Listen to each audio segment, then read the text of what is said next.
welcome to the Group X podcast. It's so good to have you. It's so good to be here. Thank you for thinking of me. Lovely. With all of the, let me just say this. When I reached out and you said yes, I was so excited because the podcast has been predominantly Les Mills based in the past, where I've interviewed people that I've known from Les Mills and that sort of my past background. But when I've decided to look at this into different programs, and when I reached out and you responded, I was beside myself because I was like, oh, wow. Okay, this Zumba's huge. Zumba is massive, and I'm excited. I know a little bit about the programs, I should say, but I'd like to know more. And that's when you said, yeah, I was like, you know what, this is going to be brilliant. So I know that my listeners are going to enjoy what we're going to be talking about in the next 45 minutes to an hour as well. So yeah, thanks for being here. Fantastic. Yeah, I'm excited. So tell us a little bit about you, if you can. How you got into the fitness industry and how you got to where you are with Zumba now. We have 45 minutes, right? Yeah. Your time starts now. All right. Look, I'm from Mexico. That's why I have this accent. I'm from Mexico, and I grew up dancing. Is part of the culture. Like socially, when you go to a party, it's very normal to stand up and dance. It's not just on the side and watching other people do it, but you actually join in, and it's part of the culture. But also personally, I love to dance, and I did dance, like proper dance classes, not just socially. Yep. And a lot of those years were at my sister's gym. So I have a sister older than me that owns a gym back home, and I used to go there in the afternoons after school to dance. They had modern jazz and all sorts of things, and then of course aerobics and step aerobics and all that. I'm talking about the 90s, early 90s, really early 90s. I was 15 years old when my sister tapped me in the shoulder and said, you know what, I need instructors and you could be a great one. I guess because I was already there in the atmosphere of the gym, even though I wasn't joining aerobics classes. I was there already. I had the rhythm, to be able to follow the music and all that. And she had faith in me, and I thought, oh, if she thinks that I can do it, I guess I can. At that age, 15 years old, I didn't know what I wanted. I just thought, true. That sounds like a good idea. And if she thinks that I can do it, I guess I can. So I just went along. She sent me off to a big city in Mexico. Guadalajara is basically the second largest city. Millions of people live there. And I was very young with my backpack and going to the aerobics studio every day to study aerobics. Like once upon a time, it used to be like that. And I did that for a whole month. It was immersive, like every day going to the aerobics school, school of aerobics. So cool. I'm so glad that I had that, because I know that's not available anymore. Yeah. So I learned everything from musicality, blocks of music, how to use the music to teach any group fitness class, step aerobics, high-low, kickboxing, using a dumbbell, using a bar, everything was awesome. And then I went back home and I started teaching from that. Yeah. I was 15 years old. My first class was a step. That was August 1996 when I started. No way. Mm-hmm. I love that. I love hearing. I know I look like 20, but no. Well, I was going to say, but you said 1994. Surely you meant 2004. Wink, Tony. I like you already. Points for Tony. Yeah, points. Yes. Love it. So how did you find it? I mean, did you, obviously with your musical background, you would have picked it up relatively easy, I'm assuming. Yeah, I did. It wasn't really a struggle. It was more confidence, Tony. Confidence, being that young and standing in front of people that are pretty much older than you. Yeah. The people that I was teaching you to, most of them were in their 20s, 30s, 40s. Yep. And I was very young. It definitely, back then I didn't know, but teaching classes, it did not only provided me with a career that back then I didn't know it was going to become my career. I was doing it for fun, something that I could do after school. And I did it all through high school, all through university. And then after university, I'm like, I want to do this full time. Yep. So not only did it provide me with a career, but it really built me for life. Yep. It built me for life because it gave me lots of skills, human skills, like how to treat people, how to connect with people, how to handle people at that young age when people may walk away from your class and you think, oh, they don't like me, but I'm gonna go back and try again. And if I'm gonna do this, I'm gonna practice, I'm gonna get better at it. It gave me, yeah, just a lot. I'm very, very grateful that my sister saw something in me and instilled that in me. And here I am. When did you realize that you had got those skills? Because I'm assuming, like most of us, we don't realize at that stage. You wouldn't have realized at the age of 15 because you don't have that awareness of really the skills that you're picking up. You know you're doing it and you're just like, yeah, in the moment going, yeah. That's something that I think as well you can't be taught. You learn along the way. And then when that moment clicks in your mind and you go, wow, I've learned all these skills with this journey that I've just gone through over the last 7 years. Yeah. Yeah. But over the last period of time, you've learned that, and it's when did that self-realization come that you've learned all those skills and that was that life lesson along the way that you, yeah. It wasn't overnight. It was, I could say, probably a few years, a couple of years until I was like, yep. I definitely want to do this. I really like this. And now I just need to persist. I just need to keep going, and I'm not going to give up. Not because somebody walked away from my class or because I cried after my class because I didn't like it. It was interesting. It was, at the beginning, it was like, I didn't like my own class. Sitting down and thinking about it. And I'm glad I had that awareness that you're talking about right now to realize, that could have been better without, being too mean to myself. How can I be better? Okay, I need to practice a little bit more. I just forgot about this. Okay, and forgive myself. It's all right to make a mistake. We're all humans. But just go back and try again. And try again and try again. And that's how you get better at anything in life. That's how we learn how to ride a bike, falling to the sides and then getting back up into that bike, until it becomes something more automatic, something that, I know how to do and it feels good how I'm doing it right now. I think alongside that, I was very lucky that my sister always supported her team with education. So from a young age, she took me to IDEA convention in United States, which used to be huge, like the convention to go to as a fitness instructor. I remember going and seeing Jay Blahnik, seeing Mindy Milrea, seeing all these presenters that I was just in awe, like, oh my God, on stage, leading like hundreds of people and me like, among the crowd. Oh, wow, that was eye-opening. It was amazing. So I had that as well from a young age, early in my career, and I really appreciated it, and it really equipped me to just keep going. This is the Group X podcast.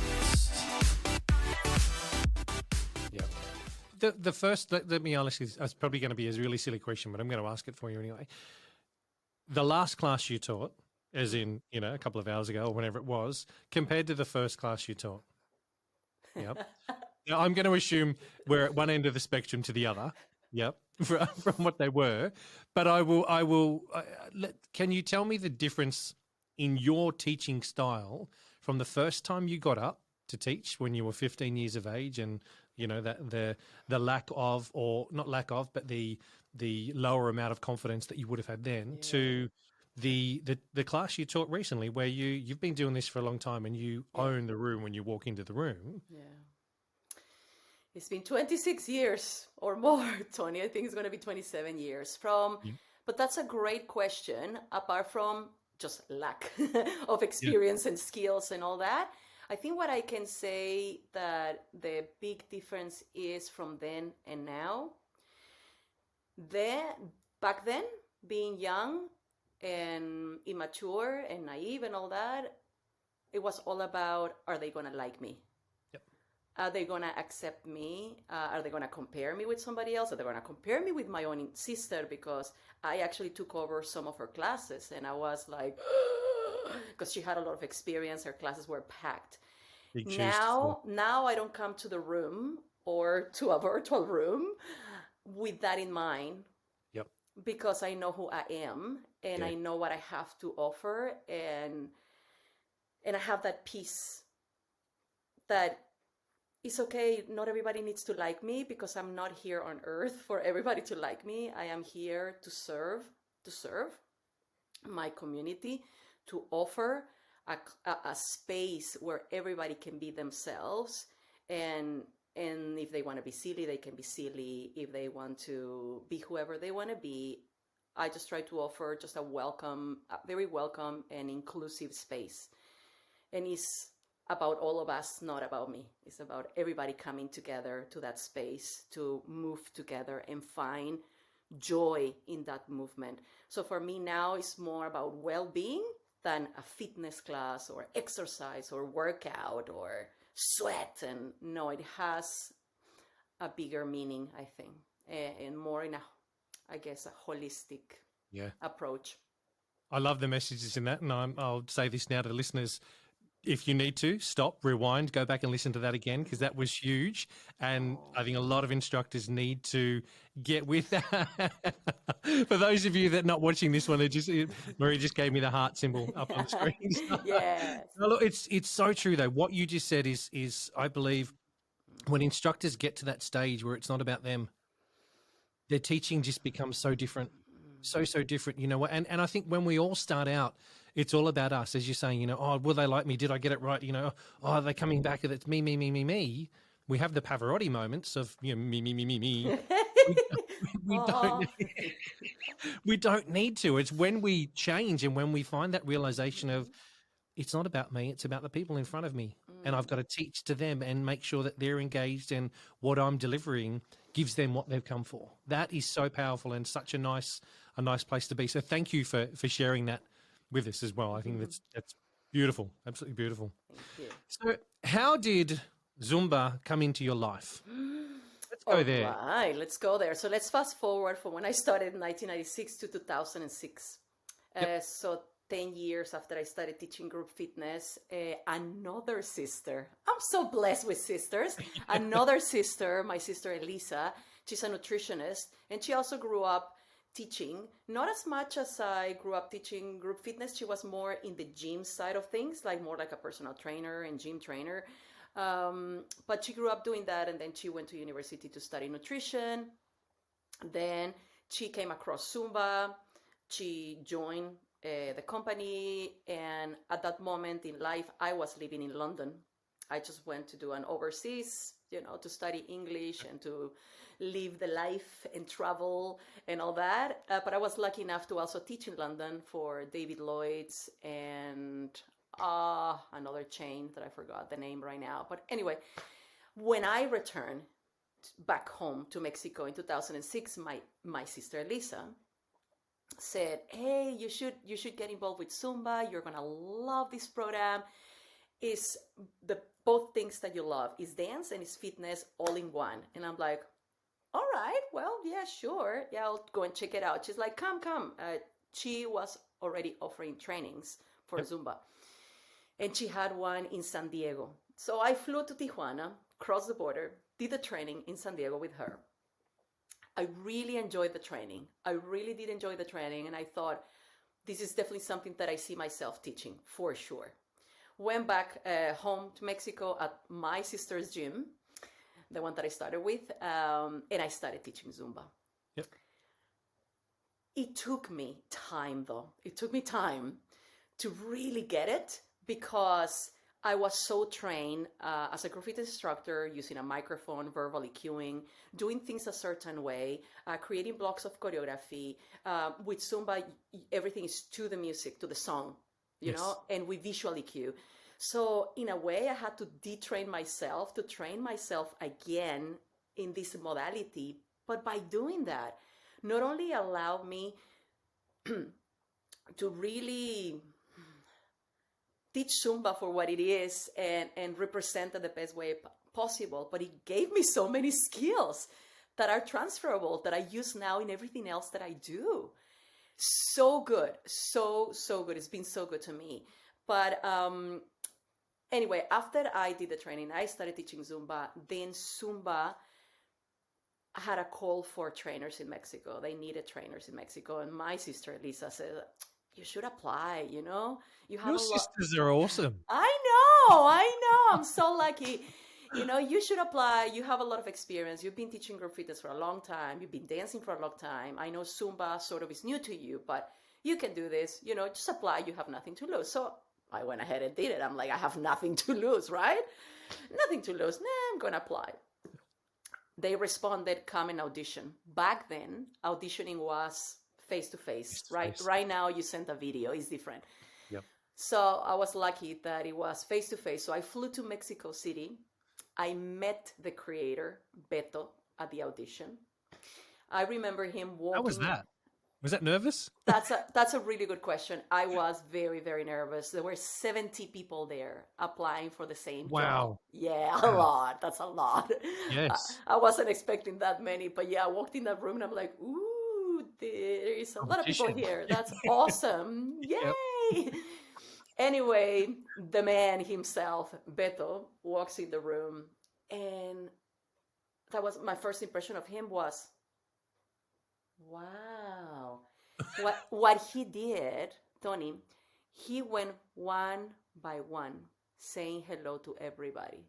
Wow. Hi, what's your name? My name is Beto. And had a moment, you know? Yep. Whatever. Finally, got to me. Hi, my name is Maria Teresa. I am Elisa's sister because he knew already my sister. Oh, you're the little sister. Oh, yeah, nice to meet you. Very laid back. Yep. Really funny, like really cool. That helped me calm my nerves. I'm like, okay, great. And then I went through the audition process. Back then was teaching in front of everybody. And then he may ask you to teach another rhythm and another rhythm. So just to see if you could actually, you know, do that. But also the other part was sitting down and going through, you know, your skills if you were able to organize things and administration and all that kind of stuff. So anyway, got the job along with, I think, other 12 people. We were the initial team in Mexico.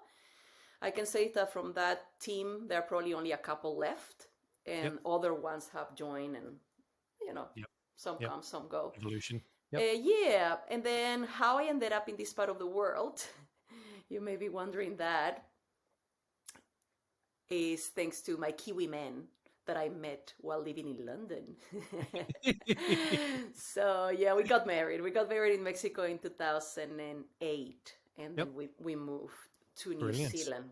So I first lived in Christchurch in New Zealand, and once based here, I had a look around gyms and health clubs. I went to do my own research. I'm like, what's on offer in New Zealand? What's cool in New Zealand, you know? I found that it was very, very different from what I was used to in the United States and in Mexico. When you say different, can you explain the difference? What were you seeing that was different compared to where you'd been? Different, very pretty much the same on the schedules. So like if you would go to a gym that did not offer Les Mills, you know, it would be step and spinning and boxing and and circuit, and that's it, and the same. Or you would go to a Les Mills, at least in New Zealand, they have their own gyms, Les Mills. Then obviously went to Australia to see what was going on there, and a lot of the timetables were heavily pre-choreographed. So that's what I mean by different. We in Mexico back then, we didn't have the concept of pre-choreograph. Everything was everything was freestyle pretty much, and people would just create their own amazing step classes. And whatever creativity you had, you could create it using whatever piece of equipment, a small piece of equipment, piece of equipment heavy with a dumbbell or with a ball or with whatever. But I I saw that there was a difference on creativity and what was on offer, but also once I started teaching and going to classes, it was a bit more quiet. Like my home were probably a little bit more noisy, like woo, yeah, woo, are you alright? How you doing? And people scream and then they sing, and it's just cultural differences. So I was like, all right, cool, I need to learn. I need to learn from this because here's where I'm going to live and where I'm going to be working. So I need to learn what people like, what they don't like, and how I can find that happy medium. I don't want to lose myself because I don't want to lose my soul. This is who I am, but how can I come and not scare people away? You know what I mean? So when I started going around the gyms here, I was very lucky, Tony. I actually don't like to use the word luck. I like to use the word bless. I was very blessed that I happened to go to the right class, to the right people without me knowing. So I went to a class at the council in town here in Christchurch, and it was a step class, freestyle step. Did the class, I was flying, up and down the step, around the step as a participant, just loving myself, enjoying the moment. And at the end of the class, the instructor comes to me and says, "Are you an instructor?" And I said, "Yes, I am in Mexico, but I just arrived in New Zealand. My English is still not very good, and I'm just finding my way around. And I want to talk to you. Let's have a meeting or something." I was like, sure. Who are you? "I'm the coordinator." So she was the coordinator. I was Excellent. Like, brilliant. Yep. I went to another class. Now it's called City Fitness, but it used to be called Pro Fitness, the gym. Same story. I went to a step class, freestyle, and the person that was leading the class was the manager of the place without me knowing. I'm like, oh, thank you. So things were just falling into place.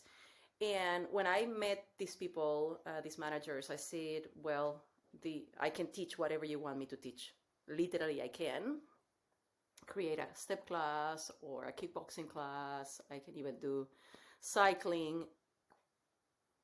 But my specialty is Zumba.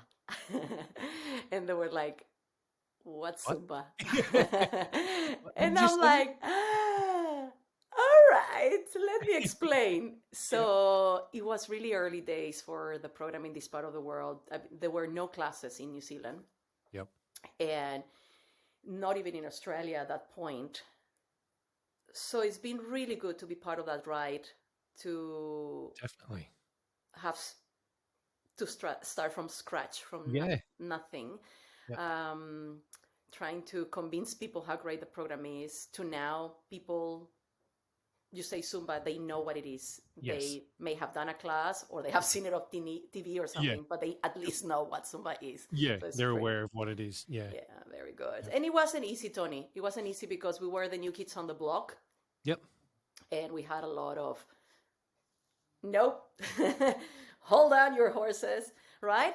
But I believed in the program, and I was not going to be explaining myself to anybody. I was just going to do my job, teaching my classes, and very humbly let people decide what they wanted. Exactly. By people is, the people that attend the classes. And that's what happened. That's actually how I started teaching classes.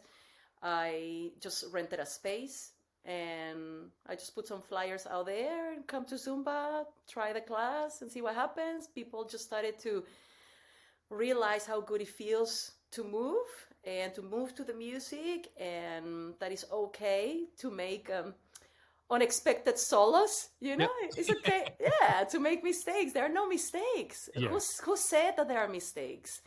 Who invented that? Any movement is good movement. You go that way, I go this way. It's all right. That feels good to you. This feels good to me. I love that. Happy days.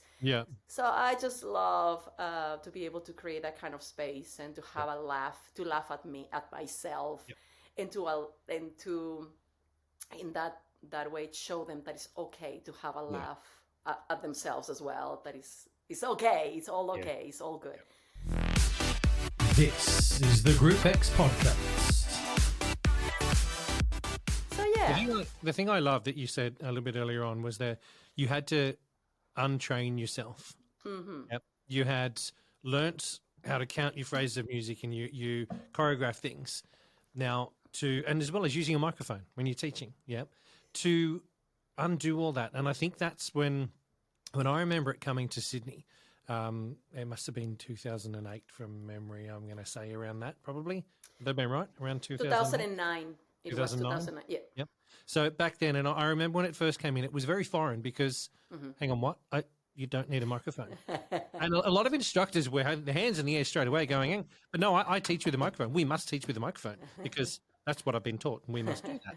And the hand cueing, not saying that was so foreign to, so foreign to everybody that I think there was a massive wall that went up for a lot of people straight away, as you're saying, that were, no, not this isn't going to work. It's not for us. It's no.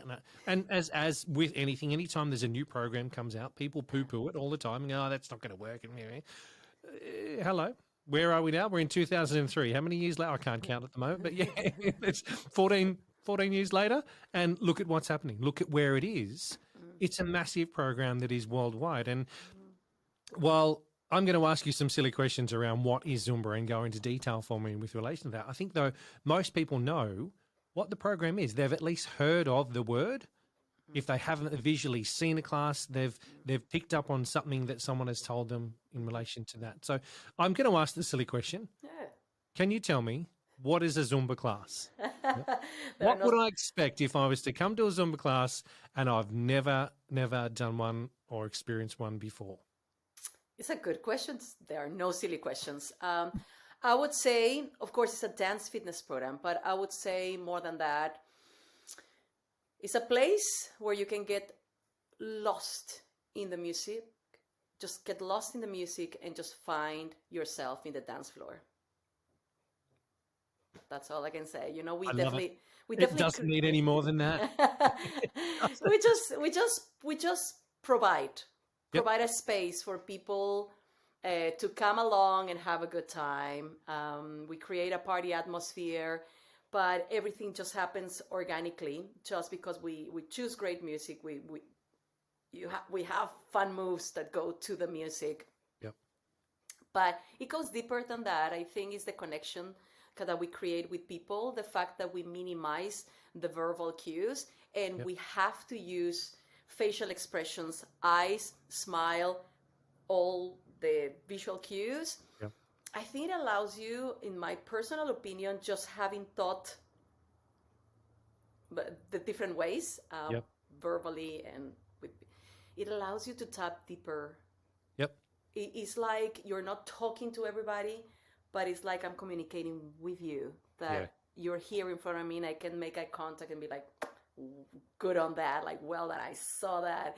And it's just that moment, it's like, just lifts everybody up. There is something magical about it. And I just want to interrupt for a second here and just say to the listeners, those of you that are listening on Spotify, jump on over to the website and sign up to be a member to actually watch the video of the podcast here, because that last little bit, the hand gestures that Maria was just using explained everything better than what you were listening to what she was saying. So 100% the Zumba goddess right here as well has just explained it to us in that way, which was absolutely perfect. So sorry for interrupting, but I just needed to get that out. So guys, get in here and watch that. But please go on. No, I think you have a very good point there. Like most of the experiences that we go in life, in our day-to-day, are absorbed through our eyes, not our ears. And we don't really realize that, how powerful this is, your sight is. Yeah, good. Thank you for saying the word, because of course there are people that are just listening and not watching. And for me, I know I am a visual learner. Yeah. Like if I listen to a podcast or I'm listening to a TED Talk, I don't get it as well as if I actually watch a video. Yeah. Yep. I retain the information much better. I can comprehend better and take by far more out of that. So Yes. Yep. most of us are visual learners. Yep. And I think that's why the visual communication that we have in Zumba really works, as long as the instructor knows how to visually cue really well. Because Yep. obviously you have to have the skills to be able to lead a class. Yep. Just visually. Yeah. What would an instructor training module look like? So Tony over here, who's got no rhythm, as you know, from 2009, when you stood by me and tried to swing my hips side to side and they weren't going anywhere, as we know. What would I be in for coming to a module training? What should I expect walking into their room? And is it a weekend course, or it just is a one-day? Great question. So it is a one-day training, and that's just your foundation. But we do have a continuing education program.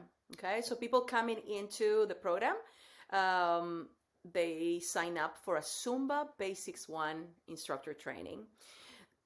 During the training of the day, you learn obviously the background of Zumba, the history of the program, and all of that. But then we cover how to put a class together, the structure of the class, starting with the warm-up. How do we teach a warm-up? What's involved in the warm-up? And then we concentrate in 4 Latin rhythms. Salsa. Salsa is a blend of different rhythms and cultures that was born in New York, but with musicians from Latin America. Okay. Then we have merengue, comes from Dominican Republic, and the beat is like a marching beat. Every beat is accented. So it's actually really easy to follow. Yeah. And then we have cumbia from Colombia. It has a hard, soft kind of beat. So you learn all that at the training, and obviously the basic steps as well for each rhythm. And then lastly, the 4 rhythm, reggaeton. So reggaeton is from Puerto Rico, Central America. It has reggae influences from Jamaica. So you come and learn these 4 rhythms, the steps for each rhythm. And then you also learn, obviously, our formula, like how do we use these steps that we are learning, or you just learned, with a song? How do we put them together? How does it work? So we teach them that. And then, of course, the end of the class, which is a stretch. And then it's basically the foundation. I explained that it's like building a house, that you have to start with a strong foundation, and the strong foundation is layered then and there at the basics 1. But then after the training, there's still a lot of work to be done.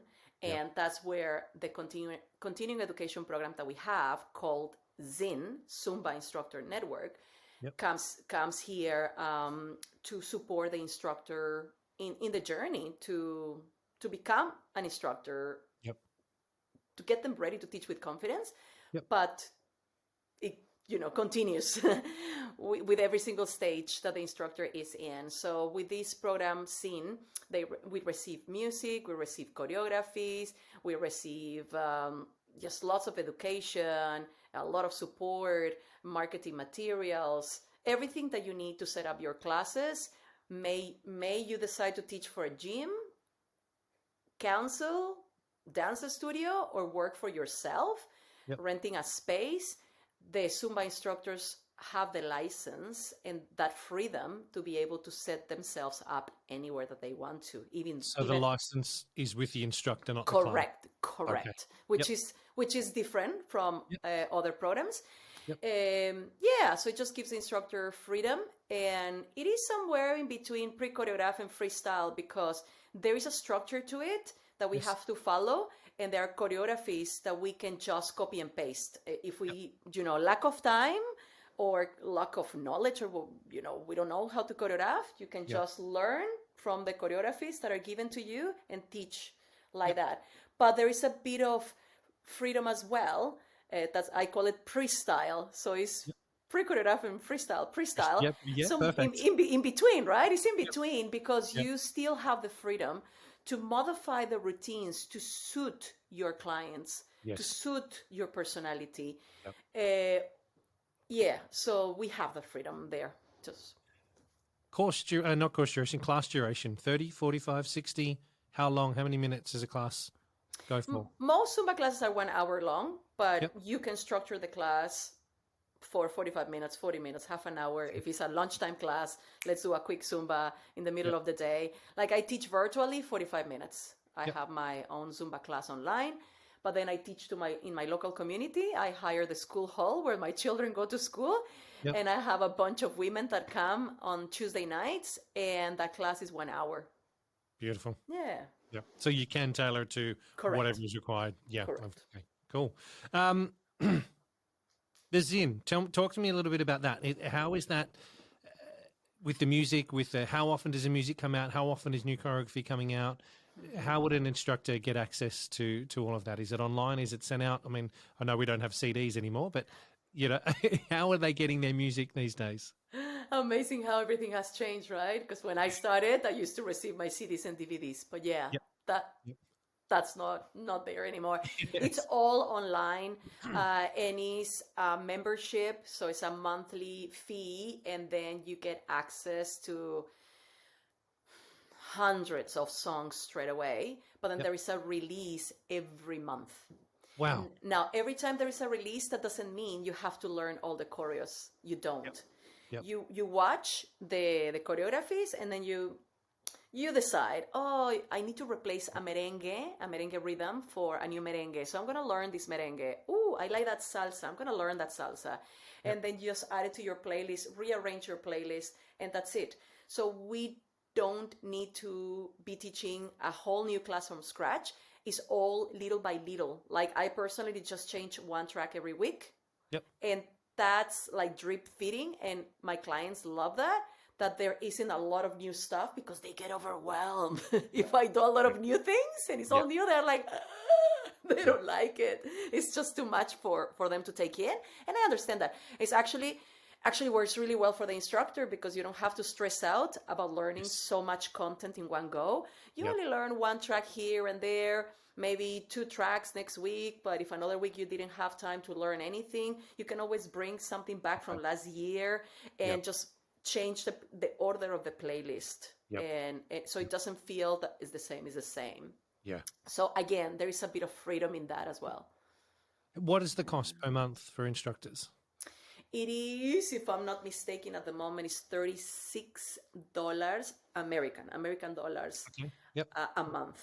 Okay, and that gives the instructor the license to teach anywhere that they want to teach, anywhere in the world. Basically, the program is in over 180 countries, so pretty much everywhere around the world, you're going to find a Zumba class, and you can set yourself up any way that you want to. You can work for somebody, you can work for yourself. You have not only the music and the choreographies to be able to put a class together, but you have marketing materials. You can have an instructor page where you can have your schedule, and then people that go to Zumba.com looking for classes, they're going to find your classes because you post them there. Virtually, if you decide to teach virtual, which you can, since COVID came, Zumba opened up that in the license agreement as well, that we can teach virtually. And a lot of us have stayed teaching virtually, even though we're back to teach in person. There's still space for virtual. Yes. We can set up the class virtually via Zoom, just with a very small add-on. I think it's like $5 a month or something, like really affordable. And then Zumba has a website called zumba.dance where all the classes can go up, and people can pay for the classes online, and then they can automatically receive the link to join your class on Zoom. And then we can also, there is more, Tony, hold on, there is more. We can also record our Zumba classes with pre-approved music. So it has to be with pre-approved music because of copyrights of the music. And then we can upload this class on Zumba.dance portal. So Zumba obviously manages that portal. People then find these on-demand classes that they pay for, whatever fee you put, $5, $10, whatever. They automatically receive an email with how to access the class, and they have a window of 24 hours to access the class, which is awesome because the instructor can film the class, put it up, and then go to sleep. And people can just be exercising while they're sleeping. And then that class, you can always upload it another day, next Yeah. week, next month, and you can have your own like 10 set of classes that you can just repeat and repeat and repeat and reuse if you want to. So Yeah. there are lots of different avenues that a Zumba instructor can, grow Yeah. and Yeah. yeah. So it's good that we have all those options. I Yeah. feel I feel. So for clubs here in Australia, is the music being used, is it PPCA free or is it original artists? Because here in Australia with the music license One stuff music. that goes on, you've got to pay access if you're um, people don't understand what I'm trying to say with this as well. But if you're using original artist music, you need to pay one music. One music. Yeah, the different fees and that kind of stuff. What's music that's used in Zumba? So it depends on the facility. If, for example, Fitness First doesn't have the one music license, then the Zumba instructor is a bit restricted with the music that they can use. But there are music that has been created from Zumba, like the same music that I just mentioned, the pre-approved music for online classes. This is the same music that they can use to teach Zumba classes in person, in facilities where they don't have the one music license. But if the facility has the one music license, like let's say Virgin Active, if they have it, because I used to work for them, then you're free. Free to use You're everything. free to use everything that you want. What's being given to you from the scene, the network, you can select some songs from there. But if there are other songs that you like that are on Spotify or they're on Apple Music, like I have Apple Music, you can choreograph them yourself, and then you can put them in your Zumba playlist. Okay. And you're good to go. Brilliant. So you don't need to use the music that comes through with the Zin. You can use salsa music that you can find on Spotify or wherever else. Correct. Yeah. Okay, cool. That makes sense in my head. I was thinking, how does that work then? But that's 100% made sense there. Cool. Yeah. Okay.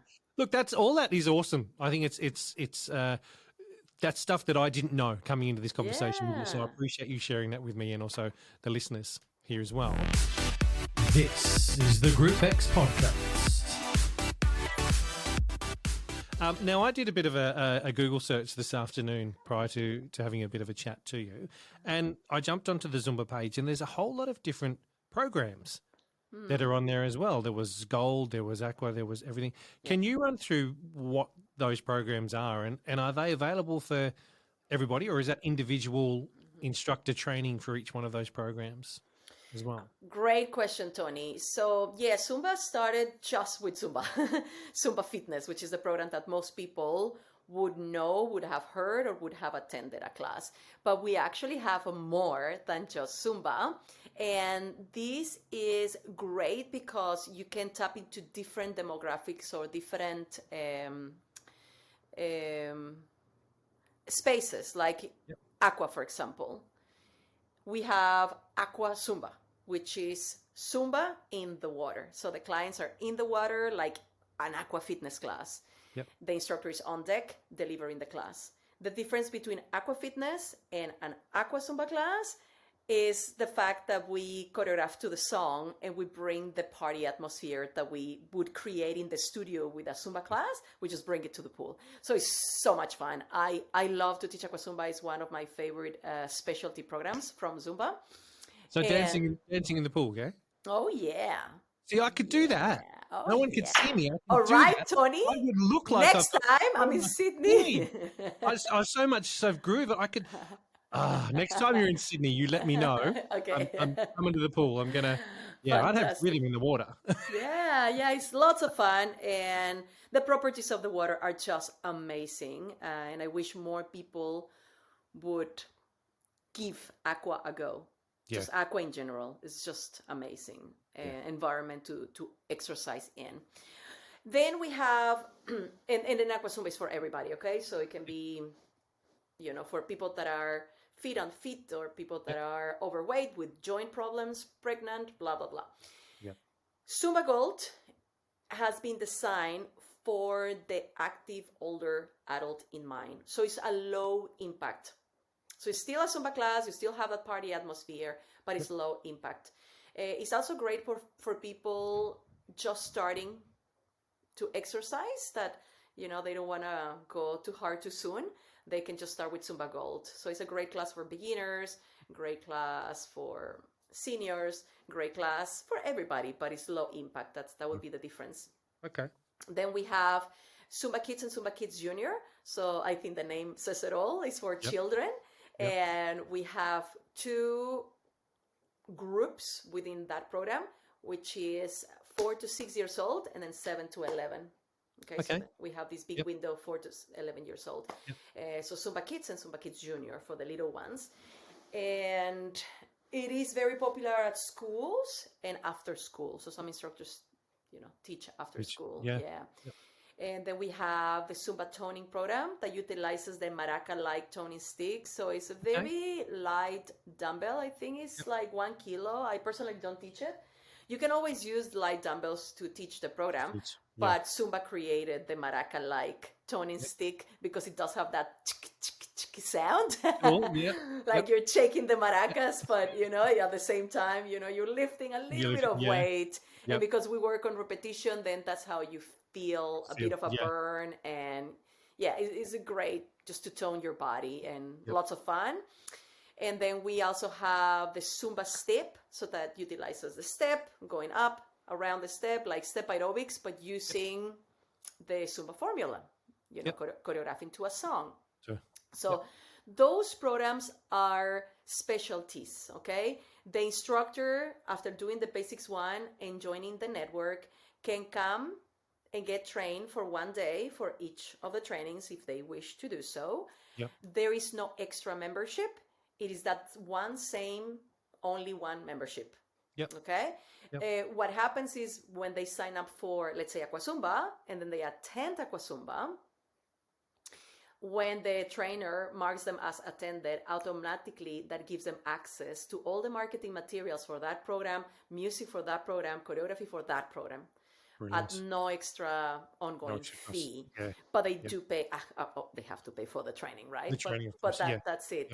That's it. So all these trainings are optional, but we do find that the Zumba instructors that complete specialty trainings, they stay with us for longer.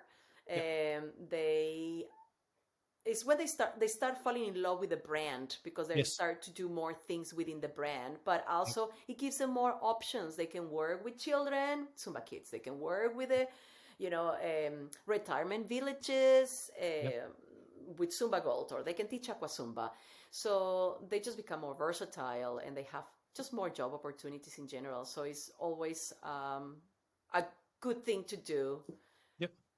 So can you use the same music for a Zumba fitness class to an Aqua Zumba class? You could, because at the training, when you come to do Aqua Zumba or Zumba Kids or whichever the specialty trainings, we teach you how you can use that music, even though the choreography has been for Zumba, how you can modify that to make it work in Aqua Zumba, to that environment, or children, or Zumba Gold.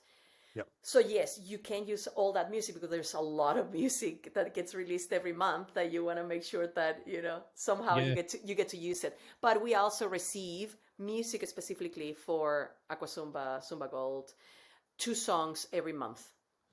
That's a lot of work that goes into providing and sourcing music in the back end. Zumba, they don't sleep. They don't sleep because there is a lot of work, legalities, copyrights, getting the artists, they do have their own production as well. So yes, it's a lot of work. I can appreciate that.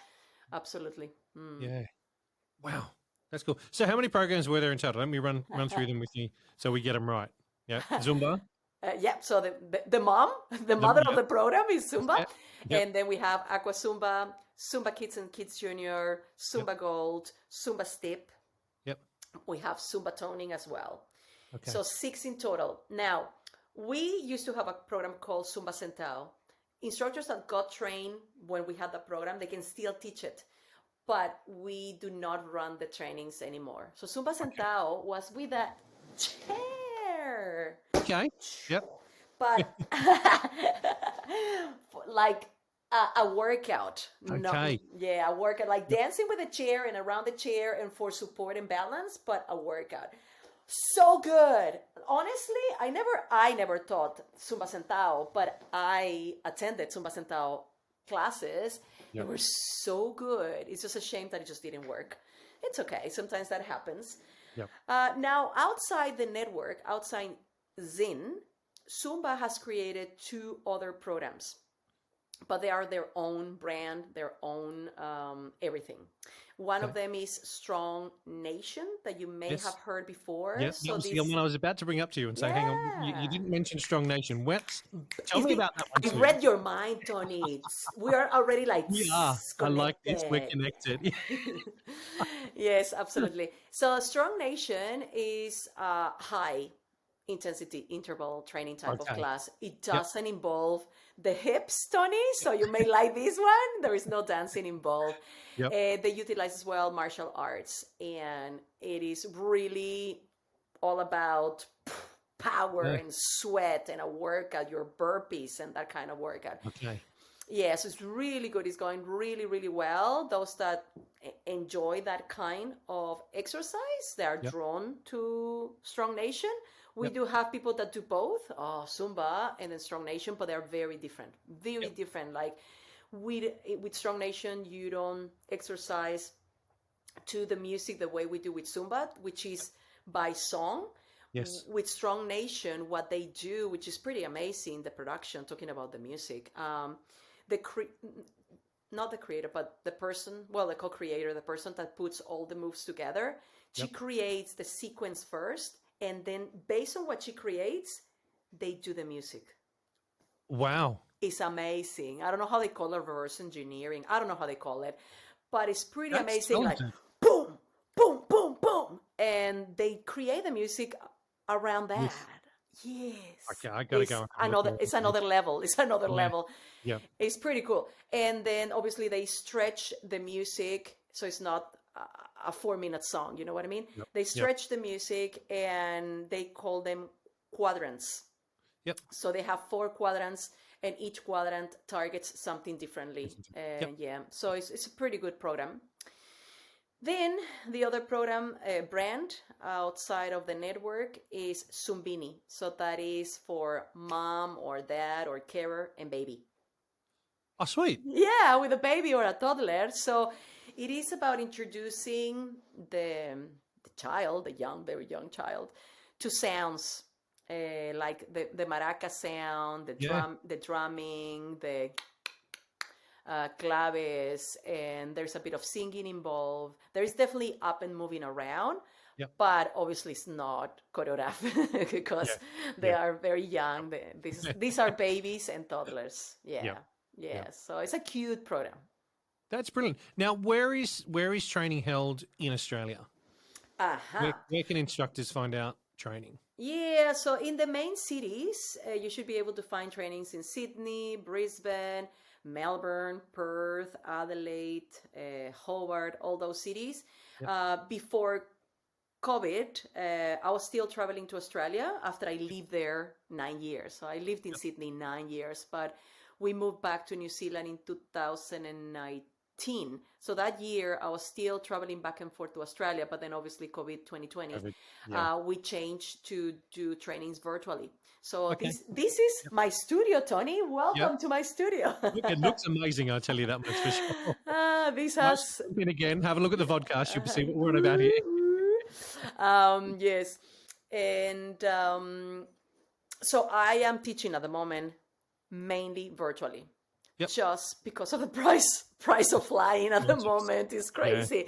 So I'm doing a lot of my trainings from home, which is convenient for me, also convenient for the people that join the trainings because they may not want to drive and spend petrol or spend, parking somewhere or flying somewhere. So it's just easy doing it on Zoom. I make sure that the trainings is super fun, so the hours pass by. And we have a good time. But if people are looking for in-person trainings in Australia, you should be able to find trainings around the big cities, the main cities, and simply they just need to go to zumba.com. Okay, cool, guys. I'll also have a link to the to that website here in the show notes, as well as if you jump onto the groupx.com.au site, and you'll find it under courses there as well. There'll be links to each one of the programs that Maria has mentioned here tonight. Yeah. So, mate, thank you so much for everything that you have shared with us over the last almost hour. I've thoroughly enjoyed listening and understanding, and I'll say this, reconnecting with you again after many years of not being able to move side to side. When you said a moment ago about hips and about aqua Zumba, I've had 2 hip replacements done over the last 2 years, and my last one was done February of this year. I've been in the pool doing a whole lot of rehab stuff and getting myself moving, and you know what? Maybe now I might be able to move side to side now that both hips have been done. Maybe that could have been the issue. Tony, we might have to see. I teach Zumba virtually every Monday at 9:30. I know you're probably on your way to work, but if one day you happen to be free, please be my guest. I would love to have you in my class anytime. Send me a link. I would see if I can get on it and have some fun. I think. Absolutely. Look, you just never know. You never know. I may be able to move things around here in the studio and see if I can, have a bit of salsa go on and have some fun. Absolutely. Marina, thank you so much for coming on the show, and greatly appreciated your time, and thank you. Thank you for what you're doing for the fitness industry. I've known of what you have been doing, quietly, little by little, when you opened your Facebook, then I'm like, oh, who's this? And then I went onto your website and I'm like, this looks interesting. And now with the podcast, I think it's amazing. And I hope you're proud of what you're doing, because you're doing everybody a good service. You're educating us with other programs. You are allowing us to have a voice and be heard, and hopefully people can learn something a little bit, a takeaway from this podcast, from each presenter that you bring in. So thank you. I appreciate you. I appreciate you saying that too. Thank you so much.